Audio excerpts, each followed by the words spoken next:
itself in the city. Where you never have to pay for gas. Beef is so fresh, it's literally still moving.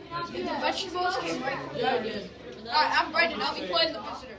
Hi, I'm Eric. I'll be playing the mayor. Hi, I'm Isaiah, and I'll be playing the chief engineer. Hi, I'm this one. Everything over now, best cities in the world. Hi, I'm Eric. I'm mayor of a beautiful city, Libet. I'm here to ask you questions. All right, let's get started. Population is 105,000. We have tons of parks and recreation managers help manage all the many recreational activities we have available to the citizens.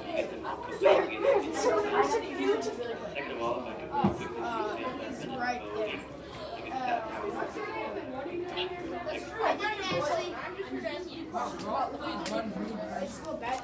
Talk up louder, can you hear? They want to hear about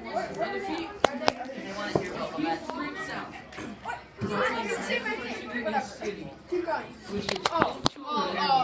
Sorry, but let's just start off. I'm Isaiah Rose, and I'm the chief engineer in our city. I know that engineers can be overshadowed sometimes, but they are actually a huge part of the Libet. All kinds of engineers help make the city what it is today. Civil, mechanical, electrical, chemical, and geotechnical, and many more. Speaking of electrical engineers, how do you provide electricity in your city? In our city, we provide electricity with our world-class geothermal plant. Our geothermal plant pumps water down into the mantle. Pumps water. Pumps water into the mantle, gets superheated, and then rushes up to the surface of steam. Steam then drives the turbine and creates electricity which the citizens can use. Wow, that's a very innovative way to gather electricity. Oh yeah, what do you have to drink? Oh, in our city, we use fuel cell cars. They use the concept of fuel cells, but they recycle their emissions back into fuel. The way this works is the fuel cell converts hydrogen and oxygen into water and creates electricity. The water then goes through a water splitter, gets split into hydrogen and oxygen, then goes through the fuel cell again. This creates an infinite loop, creating abundant energy. And electricity then powers an electric motor. Engineers were a huge help with that. Our civil engineers designed all the infrastructure that those cars drive on, including these roads and this highway, which provides a safe and smooth place for those cars to drive. And automotive engineers design those cars too. I hear that your city is very innovative. How does that work? Yes, I'll take this one. Our farming system is under our city. It has many sources of protein, including cows, pigs, and chickens, and grows many vegetables, including corn, tomatoes, peppers, and many more. We have people working underground to harvest our vegetables and bring our protein to the people in our city using an enormous elevator. We have an automatic sprinkling system and grow lights to help nourish our plants. The methane from the cows is collected and brought back up to use for energy. Thanks to the mayor and many engineers, this could be an efficient system. One in particular would be a geotechnical engineer. A geotechnical engineer takes geography and breaks it down to all the different little things and makes. What a geotechnical did for this is since our farms are underground, cave-ins can happen and they're very prone to earthquakes. But thanks to geotechnical engineers, they made a very innovative system called the isolation barrier that prevents those natural disasters from happening.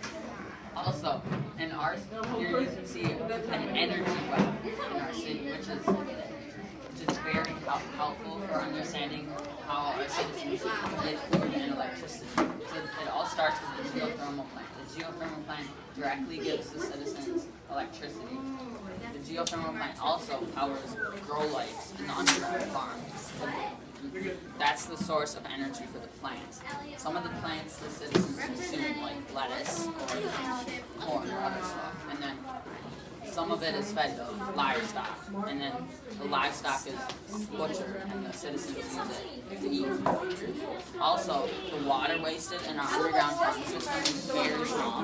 This is because the sprinklers on the top of on the ceiling of the underground tunnels are energy efficient, and then when the air circulates down from that side and comes across to this side, and when that happens, it will pick up some of the water, but when it returns up, the air is dehumidified, and the water that's extracted gets used to water the plants in.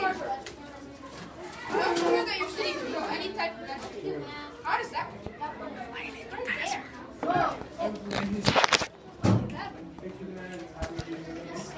This works by simulating the climate in the underground farm. Again, when the air is brought underground from that side, it is heated and or cooled, and also humidified or dehumidified if needed. Is there any other things that might make your city innovative? We have a great way to dispose of our garbage that takes up no room. The thing that we use is called, the system that we use is called plasma gasification. Plasma gasification is somewhat similar to incineration. First, the garbage goes into the cylinder. The garbage is then turned into syngas and scrap metal. Someone might want to point at that when this is going on. The garbage... Here, just pause. When you're saying it, just go over the thing. Okay. And that's Guys, we're gonna wrap up this now. Wait, what do you have to talk about next? I'm done. Sewage, yeah. That's it. Not sewage, earthquake. Just we gotta keep going. The garbage is then turned into syngas and scrap metal.